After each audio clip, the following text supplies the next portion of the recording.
Hay personas que se van sin decir nada, sin gritos, sin peleas, sin despedidas dramáticas. Un día simplemente dejan de estar y cuando el otro se da cuenta, ya es demasiado tarde. Durante siglos, los débiles han creído que cortar lazos exige confrontación, explicaciones, justificaciones. Creen que deben una palabra final, una razón, un cierre. Pero esa necesidad de explicarse no nace de la nobleza, nace del miedo. El miedo a ser malinterpretado, el miedo al juicio, el miedo a parecer cruel. Yo, Maquiavelo, observé a príncipes caer no por sus enemigos declarados, sino por aquellos a quienes no supieron soltar a tiempo. La lealtad mal colocada es una cadena invisible que arrastra al más poderoso hacia el abismo. ¿De qué región estás viendo este video? Escríbelo ahora en los comentarios y deja tu like, porque lo que estás a punto de escuchar cambiará para siempre la forma en que te relacionas con el mundo. Cortar sin ruido no es cobardía, es la forma más alta de poder. Existe una verdad que los débiles jamás comprenderán, una verdad que los poderosos han guardado durante siglos como el secreto mejor custodiado de la historia humana. El silencio duele más que cualquier palabra. Cuando alguien te grita, cuando alguien te confronta, cuando alguien te lanza acusaciones con fuego en los ojos, tú sabes exactamente dónde estás parado. Sabes que hay conflicto, sabes que hay tensión, sabes que algo ocurre. Pero cuando alguien simplemente deja de responder, cuando los mensajes quedan en visto, cuando la presencia se convierte en ausencia sin previo aviso, el otro queda suspendido en una incertidumbre que consume. No sabe si hizo algo mal, no sabe si debe esperar, no sabe si luchar o rendirse, y esa incertidumbre, ese silencio calculado, es la forma más devastadora de comunicar que ya no tienes lugar en la vida de alguien. La historia está llena de gobernantes que entendieron este principio antes de que pudiera ser escrito en ningún libro. Julio César no necesitaba explicar cada movimiento político que hacía. Cleopatra no convocaba asambleas para anunciar a quién ya no le resultaba útil. Los grandes nunca han necesitado publicar sus decisiones internas. Actúan, y esa acción silenciosa resuena con una fuerza que ningún discurso podría igualar jamás. Pero hay algo más profundo aquí, algo que la mayoría de las personas pasa por alto porque están demasiado ocupadas siendo reactivas. El silencio no es solo una táctica de alejamiento, es una declaración de valores. Cuando decides no gritar, no confrontar, no explicarte, estás diciéndole al mundo que tu energía vale demasiado para ser desperdiciada en dramas que no te construyen. Estás demostrando que tienes un nivel de autocontrol que pocos seres humanos logran alcanzar. Y ese autocontrol, esa capacidad de tragar las palabras y actuar desde la calma, es exactamente lo que separa a quienes son recordados de quienes son olvidados. Piensa por un momento en las relaciones que más daño te han hecho en la vida. Ahora pregúntate, ¿cuántas de esas relaciones podrían haberse terminado antes si hubieras tenido el coraje de simplemente desaparecer sin dar explicaciones? No de manera irresponsable, no con crueldad innecesaria, sino con la determinación fría y precisa de alguien que sabe que no todas las personas merecen el privilegio de recibir tu energía, ni siquiera la energía de una despedida elaborada. El silencio estratégico tiene una arquitectura propia. No es ausencia accidental, no es ignorancia pasiva. Es una decisión activa de retirar tu presencia de manera progresiva y calculada, de tal forma que el otro nunca pueda señalarte con el dedo y decir que fuiste cruel, porque técnicamente nunca hiciste nada. Y ahí reside su poder más oscuro. Es completamente inimputable. No dejaste evidencia, no dijiste palabras que puedan ser usadas en tu contra. No creaste un momento de confrontación que el otro pueda usar para victimizarse. Simplemente te fuiste, como el sol que se pone cada noche sin pedir permiso y sin dar explicaciones de por qué se marcha. Ahora bien, hay una distinción crítica que debes entender antes de continuar. El silencio como arma no debe confundirse con la evasión cobarde. La persona cobarde evita el conflicto porque le aterra. La persona estratégica evita el conflicto porque ha evaluado que ese conflicto no le ofrece ningún beneficio real. Una sale del escenario temblando. La otra sale con pasos firmes y la cabeza en alto. La diferencia no está en el acto externo, que puede parecer idéntico. La diferencia está en la intención, en la conciencia, en la claridad interna con la que se toma esa decisión. Cuando el silencio nace del miedo, te debilita, te corroe por dentro, te llena de cosas no dichas que se convierten en rencores, en heridas abiertas, en cicatrices que nunca cierran del todo. Pero cuando el silencio nace de la fortaleza, de la certeza de que ya has dado suficiente y que es momento de redirigir tu energía hacia lo que realmente importa, ese silencio te libera, te hace más ligero, te devuelve a ti mismo. La pregunta entonces no es si debes usar el silencio. La pregunta es si tienes la madurez emocional suficiente para usarlo desde el poder y no desde el dolor. Porque solo desde el poder, el silencio se convierte en la herramienta que transforma tu vida. Solo desde el poder puedes cortar sin ruido y caminar hacia adelante sin volverte a mirar. Y esa capacidad, esa habilidad de soltar sin drama, es lo que define a quienes verdaderamente controlan su destino. Escribe en los comentarios de qué región estás viendo este video. Necesito saber cuántos guerreros silenciosos hay ahí afuera listos para dominar este arte. El silencio no es el fin de la conversación, es el inicio de tu poder.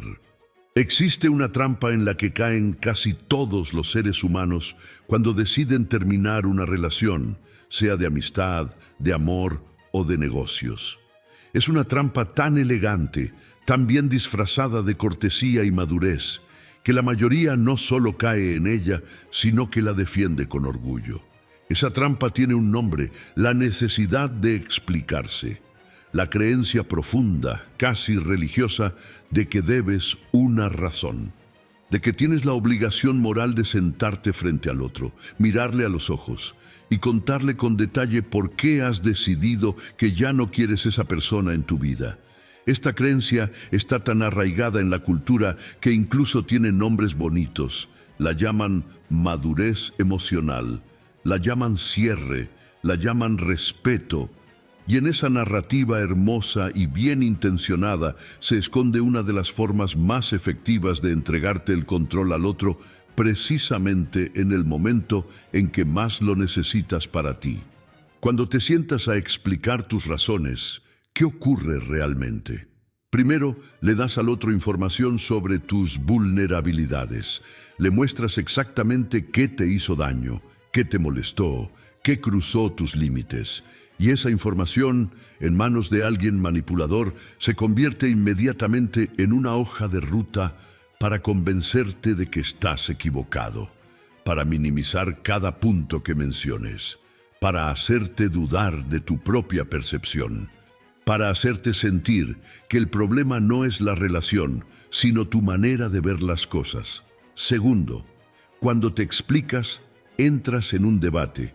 Y los debates tienen ganadores y perdedores basados no en quién tiene la razón, sino en quién habla mejor, en quién tiene más energía emocional disponible, en quién está dispuesto a ser más agresivo para defender su postura. ¿Alguna vez has salido de una conversación de ese tipo sintiéndote peor que antes de entrar? ¿Alguna vez has ido a buscar un cierre y has terminado cuestionando todo lo que creías saber? Eso no es un accidente. Eso es el resultado predecible de entrar en una conversación donde entregas tus razones a alguien que tiene todo el incentivo del mundo para destruirlas. Tercero, y esto es quizás lo más devastador, cuando explicas tus razones, le das al otro la posibilidad de cambiar. Y eso suena bien en teoría, pero en la práctica significa que estás abriendo la puerta a que te convenzas de que no deberías irte.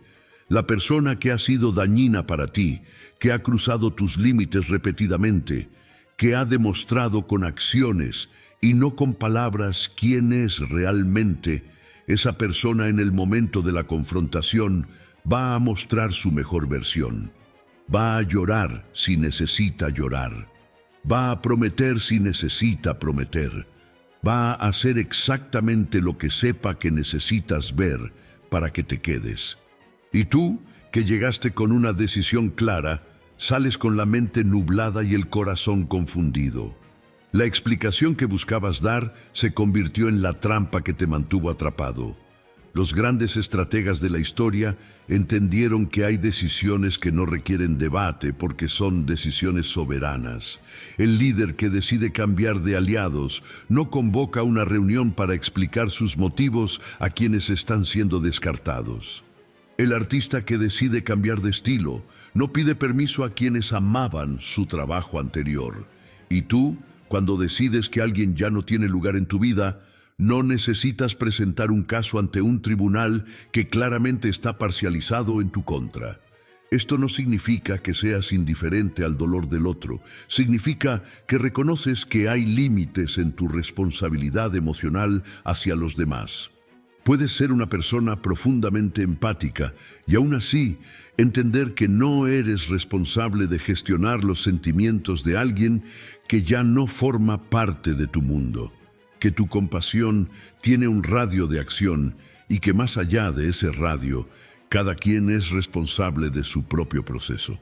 La ausencia de explicación no es crueldad cuando la relación ya ha dicho todo lo que tenía que decir. Cuando las acciones han hablado más alto que cualquier conversación posible. Cuando has intentado, has comunicado, has puesto límites y nada ha cambiado. En ese punto, la explicación final no es un acto de respeto. Es un ritual vacío que solo sirve para alargarte el sufrimiento y darle al otro una última oportunidad de confundirte. ¿De qué región del mundo estás viendo esto? Déjalo en los comentarios, porque necesito saber cuántas personas están aprendiendo a proteger su energía y su paz con la misma precisión con la que un maestro protege su obra. Soltar sin explicarte no es abandonar al otro, es elegirte a ti. No existe una sola manera de cortar una relación sin hacer ruido. Existen muchas, y la que elijas dependerá del tipo de vínculo que estás disolviendo, del nivel de dependencia que existe, del poder que el otro tiene sobre tu vida cotidiana, y de la velocidad con la que necesitas o deseas hacer el corte. Pero hay una técnica que supera a todas las demás en elegancia, en efectividad y en la ausencia total de daño colateral para quien la ejecuta. Esa técnica es el alejamiento progresivo, y su comprensión requiere entender que los lazos humanos no son cuerdas que se cortan de un golpe, son telarañas, y las telarañas no se rompen con un movimiento brusco, se deshacen hilo por hilo. El alejamiento progresivo funciona sobre un principio simple pero poderoso.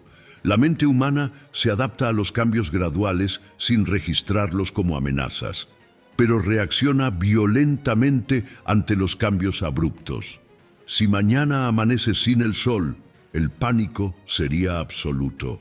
Pero el sol se pone cada tarde de manera tan gradual, tan suave, tan inevitable, que nadie entra en crisis cuando la oscuridad llega. El alejamiento progresivo aplica exactamente este principio a las relaciones humanas. El primer movimiento es reducir la frecuencia. Si hablas con alguien 10 veces al día, pasa a 7, luego a 5, luego a 2, luego a 1, luego a ninguna. Cada reducción es tan pequeña que no activa las alarmas del otro. No hay un momento de ruptura dramática. No hay un día que pueda ser señalado como el día en que todo cambió. Hay solo una lenta, constante, casi imperceptible disminución del contacto que el otro registra vagamente, pero que nunca puede articular con claridad. El segundo movimiento es reducir la profundidad. Las conversaciones se vuelven más superficiales. Los temas importantes dejan de ser compartidos. Las confidencias cesan. Las risas profundas se reemplazan por sonrisas corteses. El vínculo emocional se enfría de la misma manera en que se enfría el café que nadie está bebiendo, sin que nadie tome la decisión de enfriarlo, simplemente por el paso natural del tiempo y la disminución de calor. El tercer movimiento es reducir la disponibilidad. Empiezas a estar ocupado cuando antes eras accesible. Tus respuestas llegan más tarde. Tus planes con esa persona se van posponiendo con excusas razonables y completamente verificables. No estás mintiendo. Estás simplemente priorizando y tus prioridades naturalmente ya no incluyen a esa persona en los primeros lugares de tu lista. El cuarto movimiento que completa la geometría del alejamiento es el silencio definitivo. Pero cuando llega, no llega como una sorpresa. Llega como la conclusión lógica de un proceso que el otro, en algún nivel, ya ha procesado, aunque no lo haya verbalizado. La relación no murió de un infarto, murió de vejez, y los muertos por vejez no generan la misma urgencia emocional que los muertos por accidente. Lo que hace que esta técnica sea tan poderosa no es solo su efectividad práctica, es su impacto psicológico en quien la ejecuta. Cuando cortas una relación de forma abrupta, hay una descarga emocional intensa.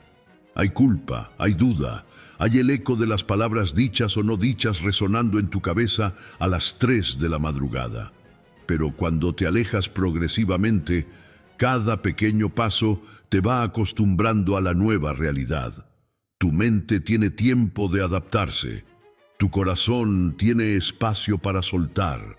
Cuando el silencio final llega, ya casi no duele porque ya casi te había sido desde hace mucho tiempo.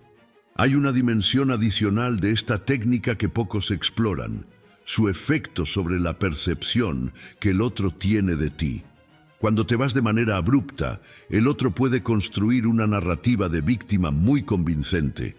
Puede ir con los amigos comunes, con la familia, con cualquiera que esté dispuesto a escuchar y decir que lo abandonaste, que desapareciste sin razón, que fuiste cruel, y esa narrativa tiene poder porque tiene un evento específico que señalar.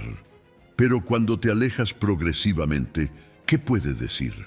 Que dejaste de responder tan rápido, que estabas ocupado, que los encuentros se espaciaron. No hay un crimen que describir, no hay un momento de ruptura que exhibir, y sin ese momento, la narrativa de víctima se colapsa sola. Escribe en los comentarios de qué región estás siguiendo estas enseñanzas. Tu presencia en esta conversación importa más de lo que crees. El maestro del alejamiento no desaparece. Se convierte gradualmente en alguien que ya no estaba destinado a quedarse. Antes de poder cortar sin ruido, necesitas saber con precisión qué debe ser cortado. Y esta claridad, que parece obvia, es en realidad una de las habilidades más difíciles de desarrollar porque los vínculos humanos no vienen etiquetados con advertencias de peligro. Vienen envueltos en historia compartida, en momentos buenos que existieron, en el peso de los años, en la culpa de lo que el otro podría sentir si te vas. Y todo ese peso emocional nubla la visión hasta el punto de hacerte creer que una relación que te destruye por dentro es una relación que merece ser preservada. La primera categoría de relaciones que deben ser cortadas son las que drenan sin construir. Son aquellas en las que das consistentemente y recibes con la misma consistencia ausencia, indiferencia o excusas elaboradas. No se trata de hacer una contabilidad fría de gestos y favores. Se trata de una evaluación honesta de cómo te sientes después de interactuar con esa persona. Si cada conversación te deja más vacío que antes de tenerla, si cada encuentro requiere días de recuperación emocional, si la presencia de ese alguien en tu vida se siente como un peso que cargas, pero que nunca te ayuda a avanzar, esa es una señal que no puedes seguir ignorando. La segunda categoría son las relaciones de poder asimétrico que nunca se equilibran. Todo vínculo tiene momentos de desequilibrio. Hay épocas en que uno necesita más y el otro da más. Eso es completamente normal y es parte de la belleza de las conexiones humanas genuinas. El problema aparece cuando el desequilibrio no es una etapa, sino una estructura permanente. Cuando siempre eres tú quien cede, cuando siempre eres tú quien llama primero, quien cede en los desacuerdos, quien sacrifica sus planes, quien acomoda sus necesidades para que la otra persona esté cómoda. Esa asimetría estructural no cambia con conversaciones, cambia con decisiones. La tercera categoría son las relaciones que te mantienen pequeño.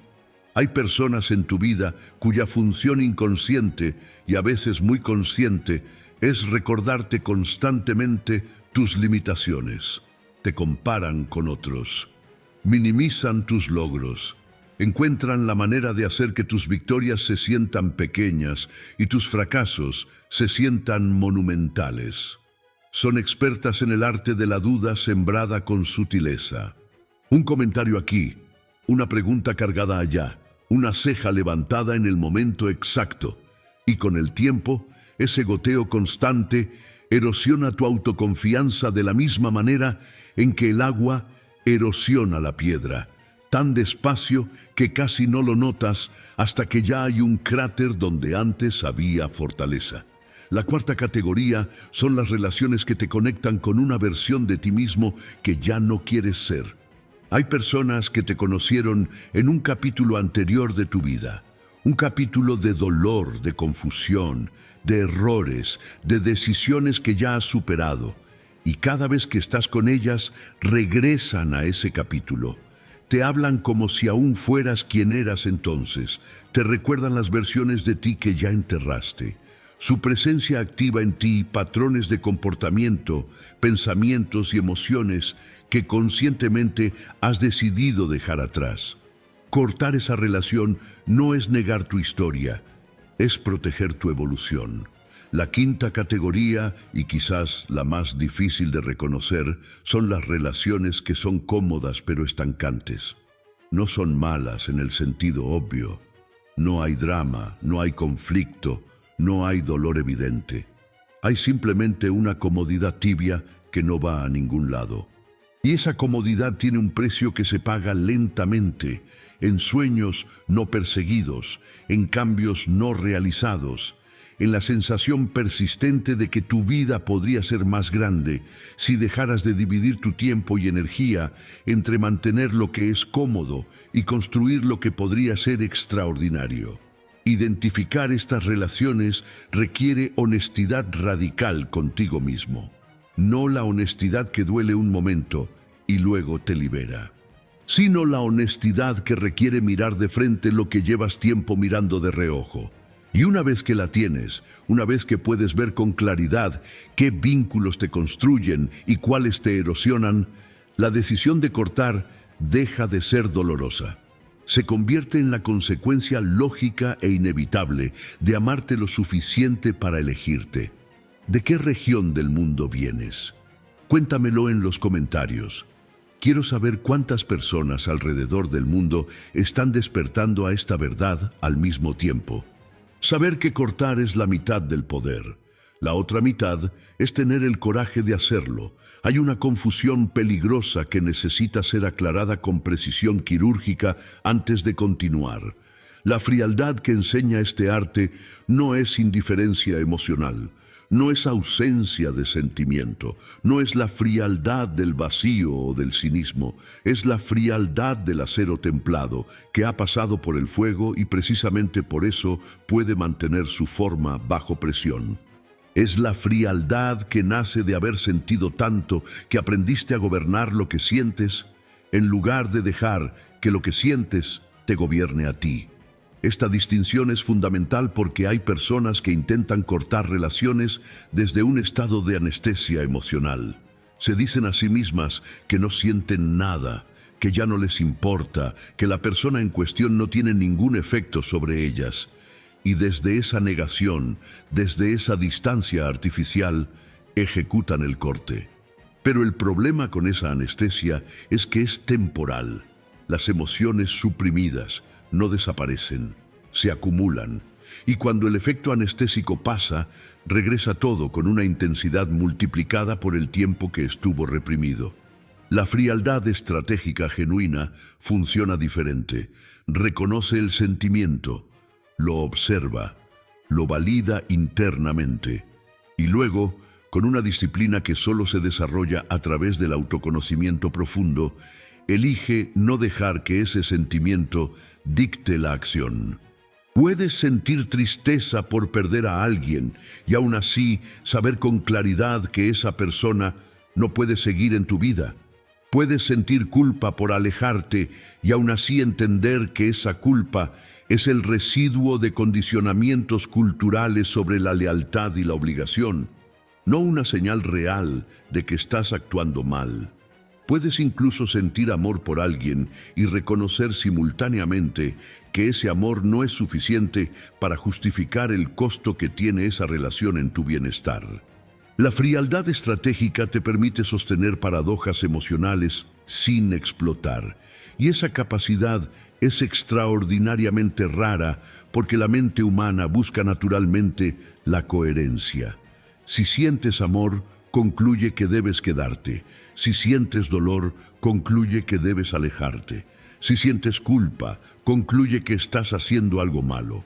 La frialdad estratégica rompe esos circuitos automáticos y te devuelve la capacidad de evaluar desde un lugar más elevado, donde el sentimiento es información pero no dictador. ¿Cómo se desarrolla esta frialdad? No se desarrolla reprimiéndote. No se desarrolla convenciéndote de que no sientes. Se desarrolla creando una distancia interna entre el tú que siente y el tú que decide. Los grandes estrategas de la historia no eran personas que no sentían. Eran personas que habían aprendido a crear ese espacio entre el impulso y la acción. Ese espacio donde la emoción puede existir completamente sin tener el poder de arrastrar el barco hacia el acantilado. En términos prácticos, esto se traduce en una serie de hábitos internos. El primero es la pausa antes de cualquier respuesta. Cuando alguien que estás alejando de tu vida hace un movimiento para recuperar tu atención, ya sea un mensaje emotivo, una acusación, una demostración de vulnerabilidad, la reacción natural es responder de inmediato desde el corazón. La frialdad estratégica interrumpe ese automatismo con una pausa deliberada. Unas horas, un día, lo que sea necesario para que la respuesta venga desde la claridad y no desde la reactividad. El segundo hábito es la evaluación de consecuencias a largo plazo. Cada vez que la emoción del momento te empuje a hacer algo que podría comprometer el alejamiento que estás ejecutando, pregúntate: si actúo desde esto que siento ahora, ¿dónde estaré en 6 meses? ¿Estaré en el mismo ciclo del que estoy tratando de salir?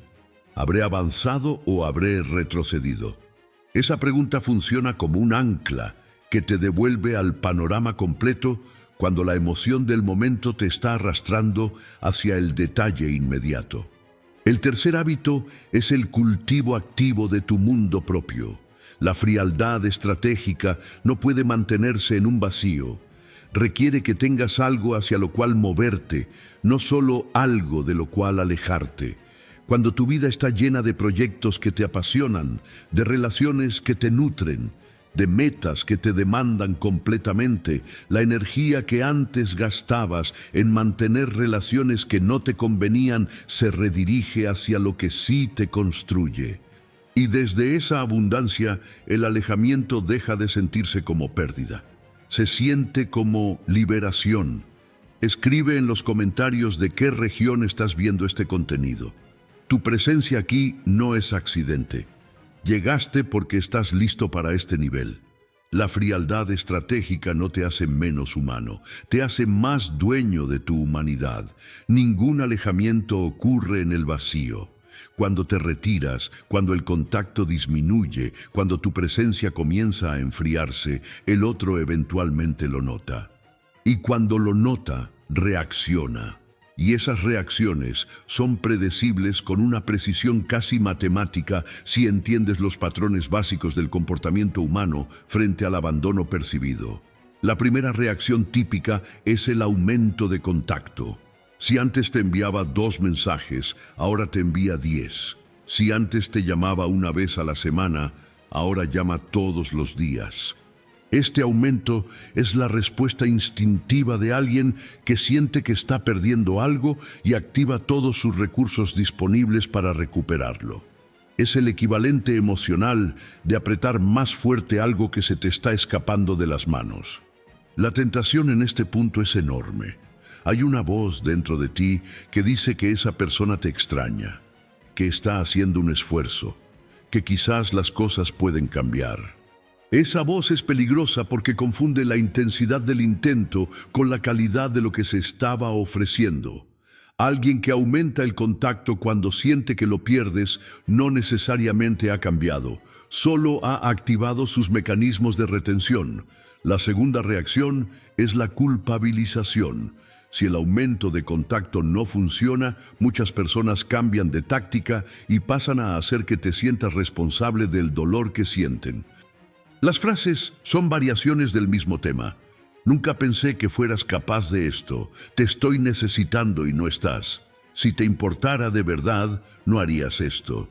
Esta táctica es particularmente efectiva con personas que tienen una alta sensibilidad empática, porque activa inmediatamente el instinto de cuidado y la culpa. El antídoto para esta reacción es una claridad interna muy específica. El dolor del otro es real y al mismo tiempo tu decisión de alejarte también es válida. Ambas verdades pueden coexistir. No eres responsable de gestionar las emociones de alguien de quien te estás alejando. Tu compasión tiene límites y esos límites son sanos. La tercera reacción es el ataque directo, cuando ni el aumento de contacto ni la culpabilización funcionan. Algunas personas escalan hacia la agresión, se convierten en acusadores, comparten cosas íntimas que les contaste, hablan mal de ti con personas comunes, intentan dañar tu reputación o tus otras relaciones. Esta reacción, aunque es la más violenta externamente, es paradójicamente la más liberadora para ti, porque elimina cualquier duda residual que pudieras tener sobre si estabas tomando la decisión correcta. Una persona que reacciona con agresión ante tu alejamiento te está confirmando exactamente por qué necesitabas alejarte. Frente a esta reacción, la respuesta estratégica es el silencio absoluto combinado con la documentación discreta de cualquier comportamiento que pueda convertirse en un problema real. No alimentes el fuego con respuestas públicas ni privadas. Cada respuesta que das, por razonada que sea, es combustible para alguien que está en estado de guerra emocional. Tu silencio no es debilidad. Es la negativa a participar en un juego cuyas reglas están diseñadas para que pierdas. La cuarta reacción, y la más sofisticada, es el cambio aparente. El otro hace exactamente lo que siempre te prometió que haría. Se convierte en la persona que siempre dijiste necesitar. Sus mensajes son perfectos. Sus gestos son exactamente los que habrías querido meses atrás. Y en ese momento, todo en ti quiere creer que el cambio es real, que el tiempo te ha dado razón, que ahora las cosas serán diferentes. Pero hay una pregunta que necesitas hacerte con honestidad brutal. ¿Está cambiando porque genuinamente ha comprendido algo sobre sí mismo o está ejecutando el comportamiento exacto que sabe que necesitas ver para que te quedes? La respuesta casi siempre es la segunda. El cambio real no aparece cuando alguien te está perdiendo. El cambio real es el que ocurre en silencio, sin audiencia, cuando nadie está mirando. ¿De qué región del mundo vienes? Escríbelo ahora en los comentarios. Cada persona que comparte su origen aquí es un testimonio de que esta filosofía llega donde necesita llegar. Manejar las reacciones del otro no es tu responsabilidad. Tu única responsabilidad es mantener tu rumbo. hay una dimensión del proceso de cortar relaciones que raramente se discute y que, sin embargo, determina completamente si el alejamiento que ejecutas te libera o simplemente te traslada de una prisión a otra. Esa dimensión es la protección de tu mundo interior durante y después del proceso, porque puedes ejecutar el alejamiento con una perfección técnica absoluta. Puedes manejar las reacciones del otro con frialdad estratégica impecable.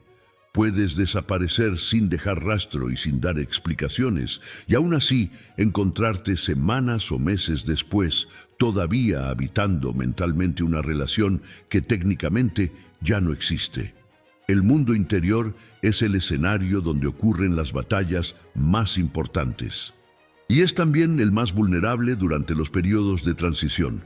Cuando cortas un vínculo que ocupó espacio real en tu vida, ese espacio no desaparece automáticamente. Se queda ahí, vacío, esperando ser llenado con algo. Y si no tomas control activo de qué llena ese espacio, tu propia mente lo llenará con nostalgia, con dudas, con preguntas sin respuesta, con conversaciones imaginarias donde revisas todo lo que dijiste o dejaste de decir. La primera herramienta para proteger tu mundo interior es el control de la narrativa interna. La historia que te cuentas sobre lo que ocurrió tiene un poder enorme sobre cómo procesas el corte y cuánto tiempo te toma recuperar tu centro. Hay dos versiones posibles de cualquier historia de alejamiento. En una, eres víctima de una situación que te obligó a irte. En la otra, eres el agente consciente que tomó una decisión soberana basada en tus valores y tu visión de la vida que quieres construir. La primera versión te mantiene en modo reactivo. La segunda te devuelve el poder. Y aunque la realidad siempre es más compleja que cualquier narrativa simple, la narrativa que eliges habitar determina desde qué lugar emocionas y actúas a partir de ese momento. La segunda herramienta es la selección rigurosa de a quién le hablas sobre el proceso. Cuando cortamos un vínculo, especialmente uno que fue significativo, hay un impulso natural de hablar sobre ello, de procesar en voz alta, de buscar validación externa para la decisión que tomamos.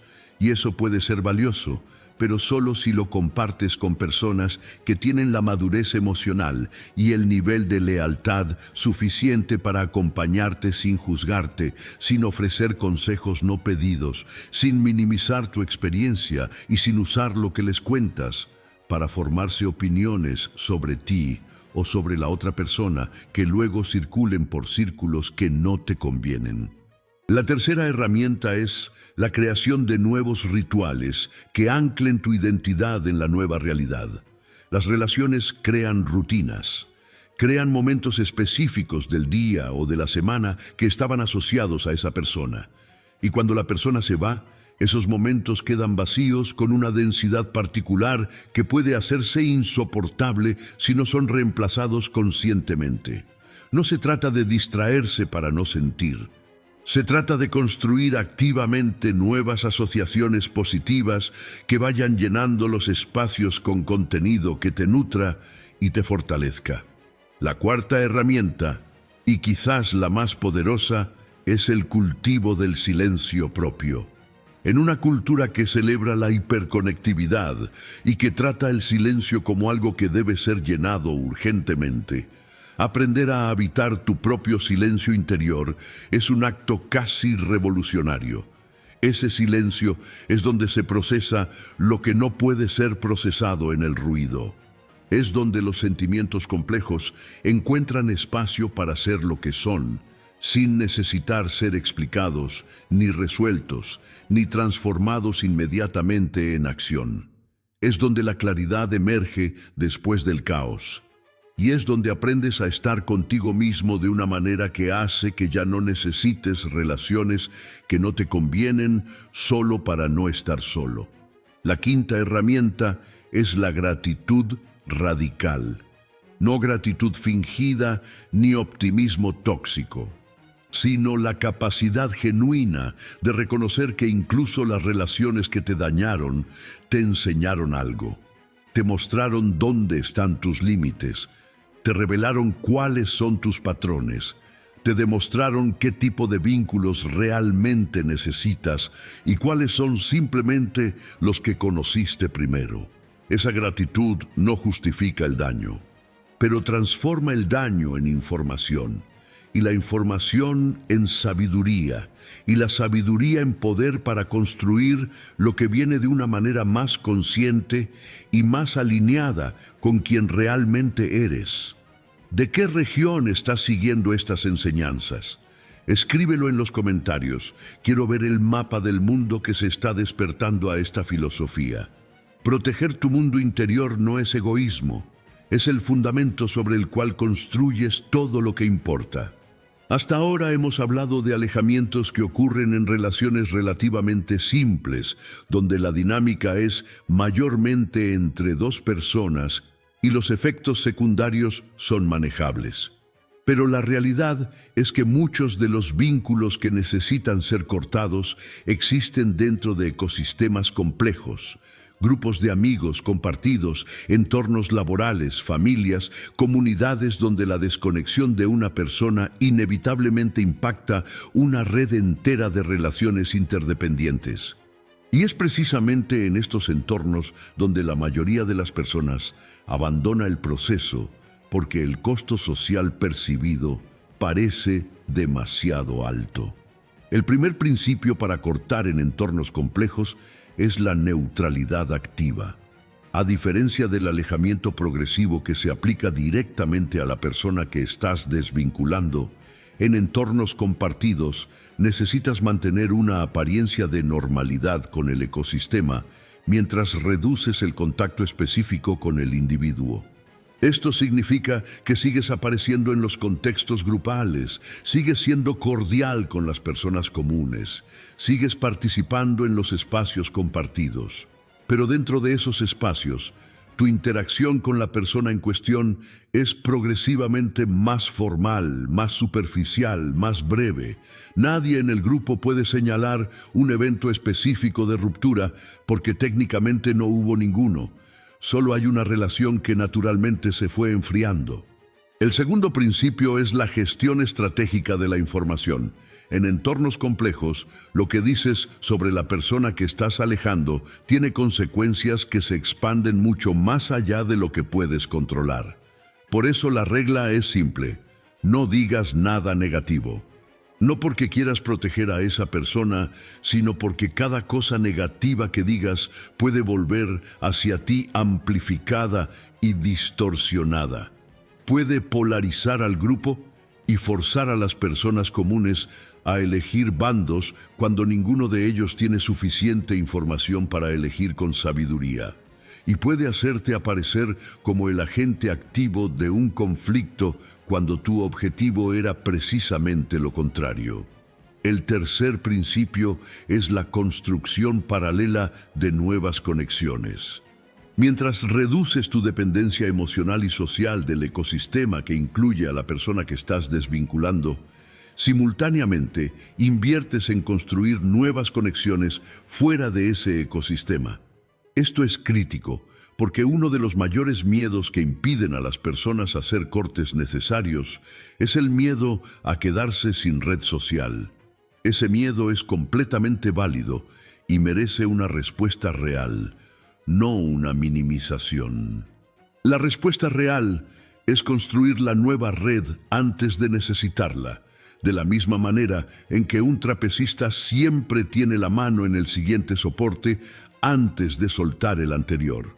El cuarto principio aplica específicamente a los entornos laborales, que representan quizás el caso más delicado de todos, porque la dependencia económica añade una capa de complejidad que no existe en las relaciones personales. Cuando la persona que necesitas alejar es un compañero de trabajo, un jefe o alguien con quien tienes interacción profesional inevitable, el alejamiento progresivo se ejecuta a nivel de profundidad, no de frecuencia. Mantienes la frecuencia de contacto que el trabajo requiere, pero vacías ese contacto de cualquier contenido personal. Las conversaciones son estrictamente profesionales. Los intercambios son eficientes y terminan cuando el tema laboral termina. Tu tiempo fuera del trabajo deja de ser accesible para esa persona. Dentro de los entornos familiares, la complejidad alcanza su nivel máximo porque los lazos biológicos y culturales crean una presión social para mantener vínculos que en cualquier otro contexto habrían sido cortados hace mucho tiempo. Aquí el principio rector es la distinción entre presencia física y presencia emocional. Puedes estar en la misma habitación con alguien de quien te estás alejando emocionalmente. Puedes cumplir con los rituales familiares que el contexto requiere, pero tu mundo interior, tu energía emocional real, tu vulnerabilidad genuina, eso deja de estar disponible para esa persona. Te conviertes en alguien que está presente en forma, pero no en esencia. Y con el tiempo esa distinción redefine completamente la naturaleza del vínculo, sin que nadie pueda señalar el momento exacto en que todo cambió. ¿De qué región del mundo estás viendo este contenido? Cuéntamelo en los comentarios, porque esta filosofía no tiene fronteras y quiero ver hasta dónde llega. Los entornos complejos no son obstáculos para tu liberación. Son simplemente escenarios que requieren mayor precisión en la ejecución. Hay una pregunta que inevitablemente surge cuando se habla de cortar relaciones sin hacer ruido, sin dar explicaciones, sin ofrecer el cierre que el otro podría estar necesitando. La pregunta es esta: ¿es ético? ¿Hay algo moralmente cuestionable en desaparecer de la vida de alguien sin decir una palabra de despedida, sin ofrecer una razón, sin darle al otro la oportunidad de comprender qué ocurrió? Esta pregunta merece una respuesta honesta y completa, no una que evada la complejidad moral del asunto. Y la respuesta comienza con otra pregunta: ¿cuál es exactamente la obligación ética que tenemos hacia las personas con quienes nos relacionamos? La filosofía moral ha debatido esto durante siglos y no hay un consenso universal. Pero hay algunos principios que emergen con consistencia cuando se piensa con rigor sobre el tema. El primero es que tu responsabilidad hacia los demás no puede exceder tu responsabilidad hacia ti mismo. Hay una corriente de pensamiento que romantiza el sacrificio de uno mismo por el bienestar de los otros, hasta el punto de convertir el masoquismo en virtud. Según esa corriente, quedarte en relaciones que te dañan porque irte podría lastimar al otro sería lo correcto. Pero ese argumento, llevado a su conclusión lógica, te convierte en prisionero de cualquier persona que te declare necesaria para su bienestar. Y esa no es ética, eso es manipulación disfrazada de moral. El segundo principio es que la explicación que percibes como obligación moral frecuentemente es, en la práctica, una forma de gestionar tu propia culpa más que una contribución real al bienestar del otro. Cuando sientes que debes una explicación, ¿qué necesidad estás realmente sirviendo? ¿La de la otra persona, que recibirá información que puede usar para reabrir el debate, manipularte emocionalmente o atacarte? ¿O la tuya propia, de sentirte una persona razonablemente buena que hizo las cosas bien? La honestidad requiere reconocer que la explicación que creemos dar como regalo al otro frecuentemente es un regalo que nos hacemos a nosotros mismos. El tercer principio distingue entre situaciones donde la explicación es genuinamente útil y situaciones donde es simplemente un ritual sin contenido real. Hay relaciones donde un cierre honesto es posible y enriquecedor, donde ambas partes están en una posición emocional que les permite tener una conversación real sin que se convierta en debate, manipulación o herida adicional. En esas relaciones, el cierre puede ser un acto de generosidad genuina, pero esas relaciones son la excepción. En la mayoría de los casos, especialmente en aquellos donde el vínculo fue dañino o el desequilibrio de poder es significativo, el cierre no es posible de la manera que lo imaginas. Lo que imaginas como una conversación madura y resolutiva se convierte en algo completamente diferente una vez que la otra persona está frente a ti y el peso emocional de la situación llena la habitación. El cuarto principio es que el corte silencioso tiene sus propias reglas éticas internas. No es una carta blanca para la crueldad o el desprecio. La ética del alejamiento silencioso requiere que no uses información personal que la otra persona te compartió en confianza para dañarla, que no alimentes narrativas negativas sobre ella en los círculos comunes, que no ejecutes el alejamiento de manera humillante o espectacular, que la reducción de contacto sea gradual y no abrupta en la mayoría de los casos, y que tu motivación sea genuinamente el cuidado de tu bienestar y no el deseo de causar daño o ejercer control sobre el otro. El quinto y último principio de la ética del corte silencioso es quizás el más liberador. No tienes la obligación de ser el narrador de la historia de otra persona. Cada persona tiene la responsabilidad de construir su propia comprensión de las experiencias que vive. Si alguien no entiende por qué te alejaste, esa incomprensión no es necesariamente tu falla. Puede ser el resultado de una falta de autoconciencia de su parte que ninguna explicación tuya podría remediar. Puedes tener toda la compasión del mundo por esa incomprensión y aún así reconocer que no es tu trabajo resolverla. ¿De qué región del mundo estás siguiendo estas enseñanzas hoy? Escríbelo en los comentarios.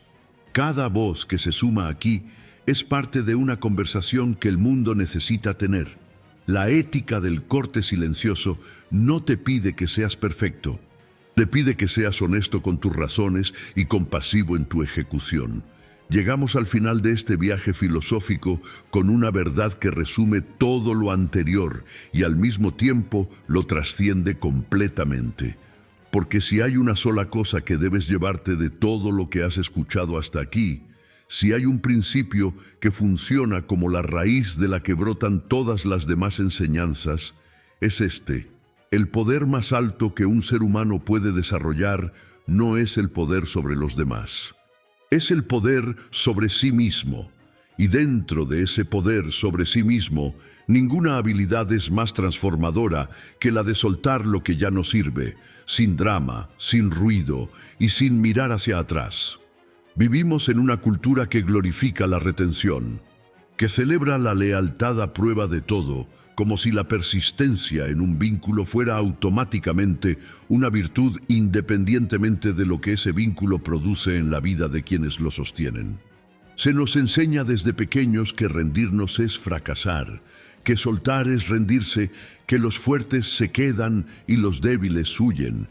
Y esa narrativa, repetida durante suficiente tiempo con suficiente intensidad emocional, nos convence de que hay algo noble en soportar lo que nos destruye. Pero la naturaleza no opera desde esa lógica. Los árboles sueltan sus hojas en otoño no porque hayan fracasado, sino porque soltar es parte del ciclo que hace posible el crecimiento de la primavera. Los ríos cambian de curso cuando encuentran obstáculos, no por cobardía, sino porque la inteligencia del agua reconoce instintivamente qué caminos llevan al mar y cuáles llevan al pantano. Y tú, cuando tienes la claridad y el coraje de soltar lo que ya no te pertenece, no estás huyendo de nada. Estás siguiendo la lógica más profunda de la vida, que siempre se mueve hacia la expansión y nunca hacia la contracción voluntaria. El poder de quien sabe soltar se manifiesta en múltiples dimensiones simultáneamente. En la dimensión energética, libera cantidades enormes de atención, emoción y tiempo que estaban siendo consumidas por el mantenimiento de vínculos que no te nutrían. Esa energía liberada no desaparece, se transforma. Regresa a ti con una disponibilidad que quizás no habías sentido en años, y de repente, proyectos que parecían imposibles se vuelven posibles. Metas que parecían lejanas se acercan. La vida que imaginabas solo para otros empieza a parecerte algo que podría ser para ti. En la dimensión relacional, El poder de soltar te hace más selectivo y por lo tanto más profundo en los vínculos que sí eliges mantener. Cuando eres incapaz de soltar, tiendes a acumular relaciones de manera indiscriminada porque el miedo a quedarte sin red social es más fuerte que la sabiduría de saber qué relaciones realmente te construyen. Pero cuando has aprendido que puedes soltar sin morir, cuando has comprobado que el espacio que dejan los vínculos que terminas se llena con algo mejor si tú lo permites, empiezas a relacionarte desde la abundancia y no desde la escasez. Y desde la abundancia, los vínculos que construyes tienen una calidad completamente diferente. En la dimensión del poder personal, quien sabe soltar es alguien a quien es muy difícil manipular. La mayoría de las formas de manipulación emocional funcionan activando el miedo a la pérdida. Te amenazan con retirar su afecto, su aprobación, su presencia. Te hacen sentir que sin ellos tu vida sería incompleta o vacía. Pero estas amenazas solo tienen poder sobre alguien que cree que la pérdida es intolerable. Cuando has practicado el arte de soltar, cuando tienes evidencia real en tu propia vida de que soltar lleva a algo mejor, esas amenazas pierden casi todo su poder. No porque no te importe perder, sino porque ya no le tienes miedo a la pérdida.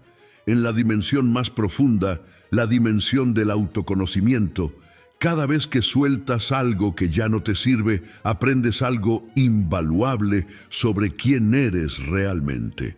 Aprendes qué valores son tan centrales a tu identidad que ninguna relación merece el precio de comprometerlos.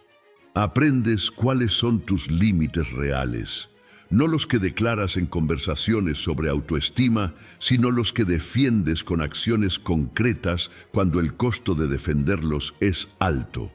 Aprendes, sobre todo, que eres capaz de estar solo con tus propios pensamientos y tu propia compañía sin que ese silencio sea una amenaza. Y esa capacidad de estar contigo mismo es el fundamento sobre el cual se construye cualquier otra forma de poder real. Cortar sin hacer ruido no es el objetivo final. Es el camino hacia un objetivo mucho más grande. La construcción de una vida que sea una expresión auténtica de quién eres y de lo que valoras, sin los pesos que otros pusieron en tus hombros y que tú mantuviste por razones que ya no recuerdas. Es la decisión, tomada una y otra vez en cada momento que se presenta, de elegirte a ti mismo no desde el egoísmo, sino desde la comprensión profunda de que solo puedes dar de manera genuina cuando primero eres genuinamente tú. Quien sabe soltar, sabe vivir. Quien sabe vivir no necesita el ruido del mundo para confirmar su valor. Lleva ese valor dentro, silencioso, irrevocable, completamente suyo. ¿De qué región del mundo terminaste este viaje junto a estas palabras? Escríbelo en los comentarios ahora, porque quiero saber cuántas personas en el mundo están eligiéndose a sí mismas al mismo tiempo, en silencio, sin ruido, con el poder que solo da la decisión consciente de ser libres. El que sabe soltar no pierde. El que sabe soltar se encuentra.